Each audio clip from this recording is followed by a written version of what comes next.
Alrighty.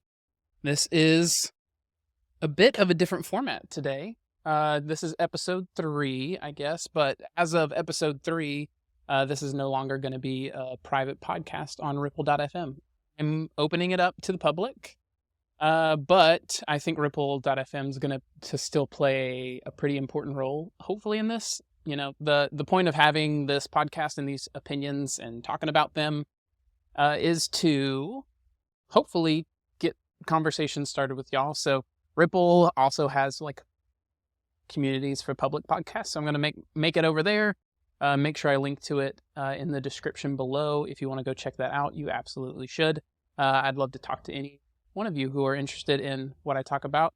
For the past 2 episodes, they have been actual, what I would consider more of like content or opinion style formats. But this one is going to be a update format. The reason being is I've got a lot of updates. Next week, I'm not going to be recording, at least I don't plan to, because I will be gone. More on that in just a little bit, but we're going to do an update format today. This podcast is now public for you all to listen to, but this is episode 3 of Strong Opinions Weekly Held. Let's do it!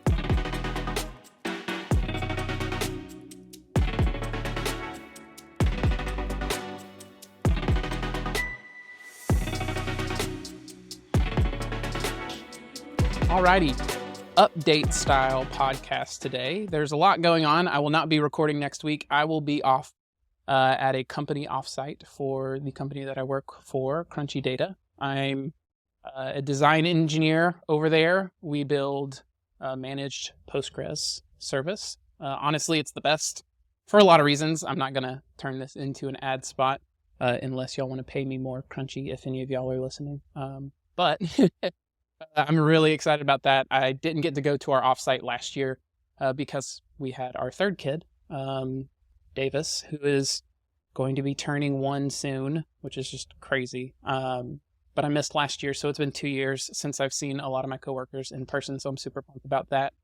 But also, part of the excitement of these updates, besides getting to see my coworkers next week at our offsite in DC, is that I will be having a layover in Dallas, and next Monday in Dallas is the first, I guess it's like it's not the first day of Laracon, but the basketball game between the Laravel fellas and the Terminal Shop fellas is happening, and I'm very excited that my layover is long enough. I might have extended to make sure that I could visit, but a convenient layover with an extension means I get to go to the basketball game, and who knows, there might be some more fun updates about that moving forward, but that's going to be a real good time. I get to meet a lot of what my wife calls imaginary friends that I have that are in the Laravel community, even though I'm more of a React and JavaScript developer myself. I don't really do Laravel. The Laravel guys and girls in that community are awesome, and I can't wait to spend some time with them on Monday and then head off for the rest of the week to the Crunchy offsite. I actually think next year I might even try to do and go to Laracon, which I guess means I should probably write some Laravel before then. We'll see. That's going to be a lot of fun. I love basketball, so it's going to be super interesting to watch them try and play basketball. I think all of them have not played basketball in a very, very long time. So either way, it'll be a good time. Another update. With this being public now, I'm thinking I'd like to bring on some guests. You know, I'm not the only one with strong opinions. I think I've mentioned that before. I wanted to kind of get my feet under me about this, but I've got some really good guests in mind that I think will be a benefit to the podcast. Some that notably have had strong opinions. Some about topics that I'm very familiar with, which will be fun. Some with, I'm sure, opinions on topics that I'm not familiar with, but I think that's the whole point, is I get to explore some new concepts and share them all with y'all. Hopefully do some interviews in a way that we all get to learn something new. But guests, I think, are going to be on the docket moving forward. If you would like to be a guest, hit me up. I'd love to have you on about opinions that you have, whether it is software product design related, or if it's just opinions on just anything. If I find it interesting, enough, I'm sure we can have you on. The other thing that I want to kind of talk about, which is kind of an update, but it's kind of more of just like dropping in a little bit of opinion here, is one of the topics that I'm going to talk about next is shipping in layers. I've written an article about it. I'll drop it in the link in the description below, I'm sure. But I think that I guess you call it show notes if it's a podcast, but yeah, there's going to be a link to it. The reason I want to bring it up, it's a topic that I'm going to talk about soon on the podcast, but it's also like relevant to this episode, I think, because as of this episode, I'm going public with this, which I thought I might do, but I wasn't sure. Like, there's so many, how do I do the artwork? What's the format going to be? What do I do? Should I have guests? What guests should I have? Do I want to talk this one?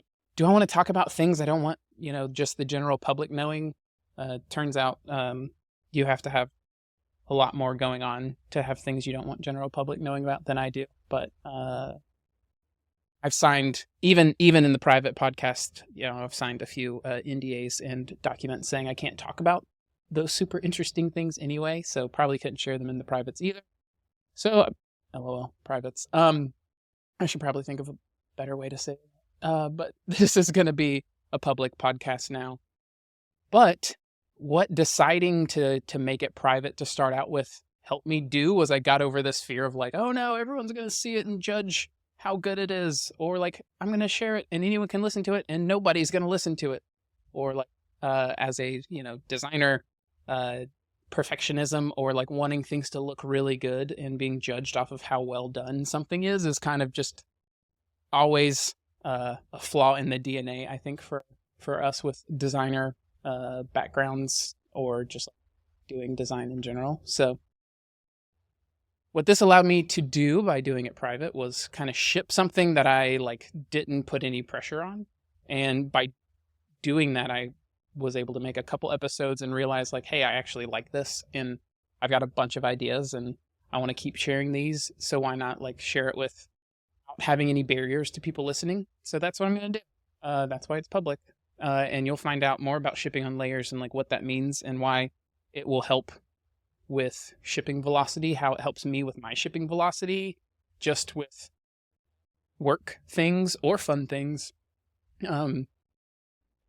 It's really kind of the critical skill, I'd say, on why I've been so successful in my career, and the thing that has gotten the most comments and reviews from coworkers of why it's been great to work with me, which sounds like bragging, but it's just knowing that's what I'm here to share is things that I've identified that just work, that are good opinions to have about products and software and building.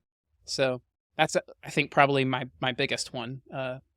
The core foundation, the thing that I kind of build my my professional brand on, if you will. So that is coming.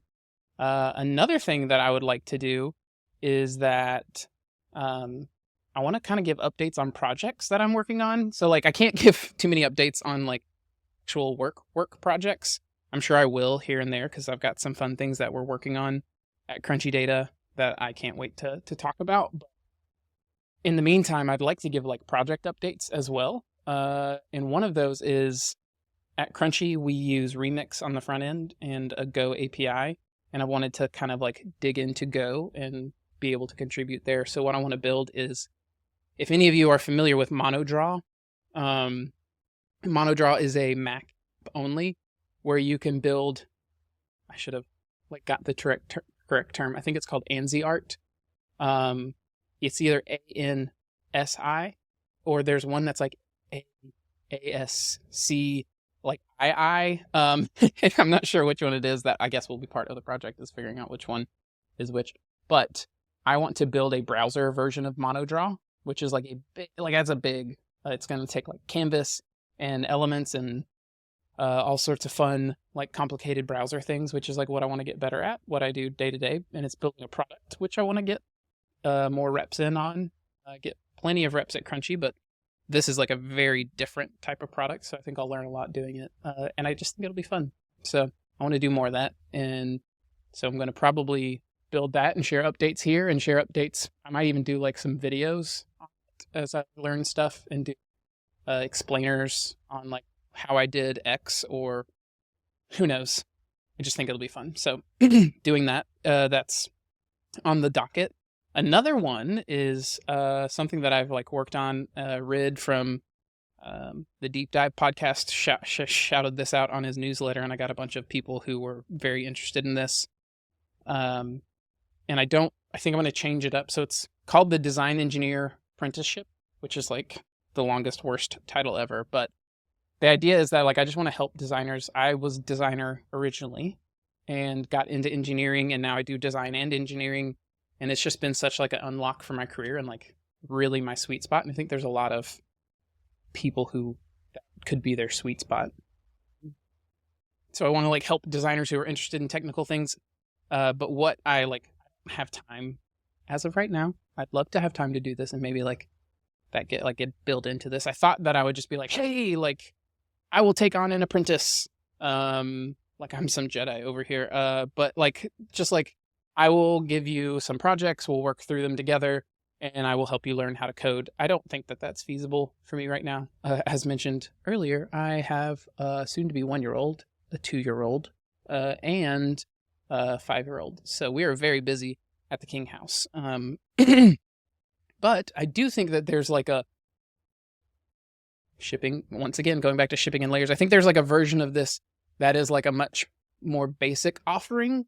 And I think with the freaking buzzword AI, I honestly think that there's like so much that AI can do to like help supplement an education. I think that I can build like a product. The idea here is that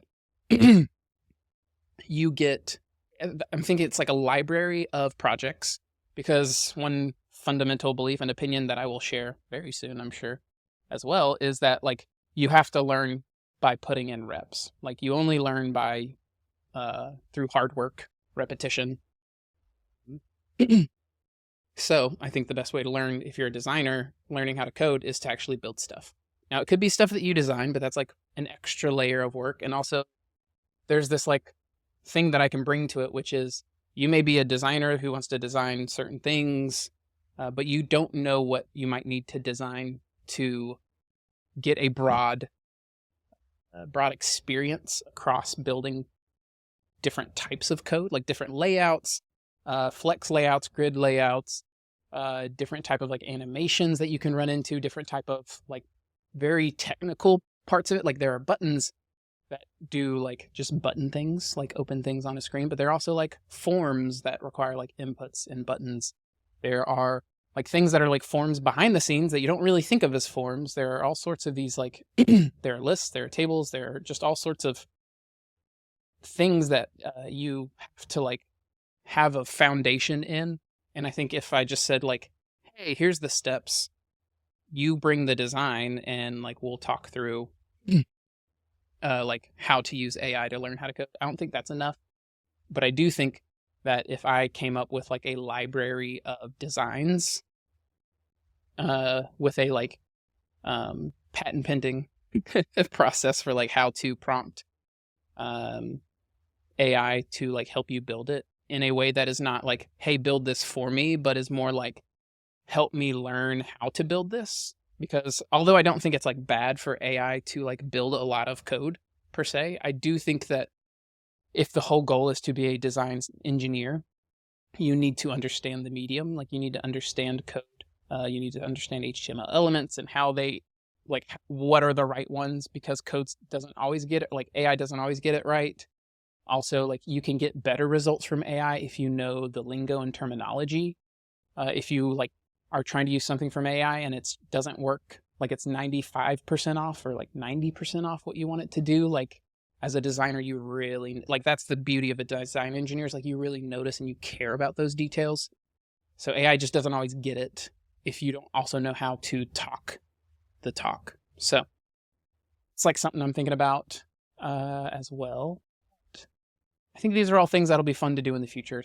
Fun projects, fun things to launch, things that I have a specific zone of genius. That's like a very terrible genius, but like it's like my zone of expertise, like things that I'm good at, and I know I'm good at because I do it every day. Can share with y'all. So anyway, I think that's all the updates that I have for this episode. There's hopefully some more updates coming, and I hope to do like updates like this maybe every other, like maybe I'm not going to put a specific cadence on it. I think it's just going to be more of like if I have a lot of updates, then I'll make an update episode.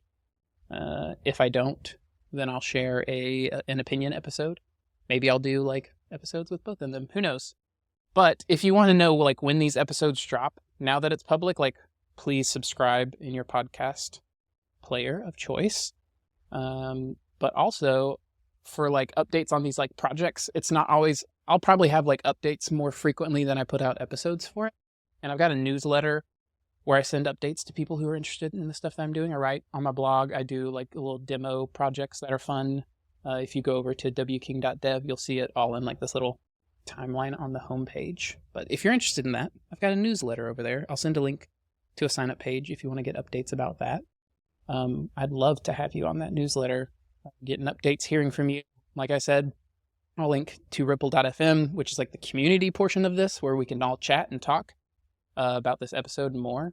I think this is going to be a really good time. Can't wait to bring on guests because, man, it is like so awkward talking to yourself sometimes on here. But I'm enjoying it. I hope y'all are too. And I'll hear from you soon. See you next time.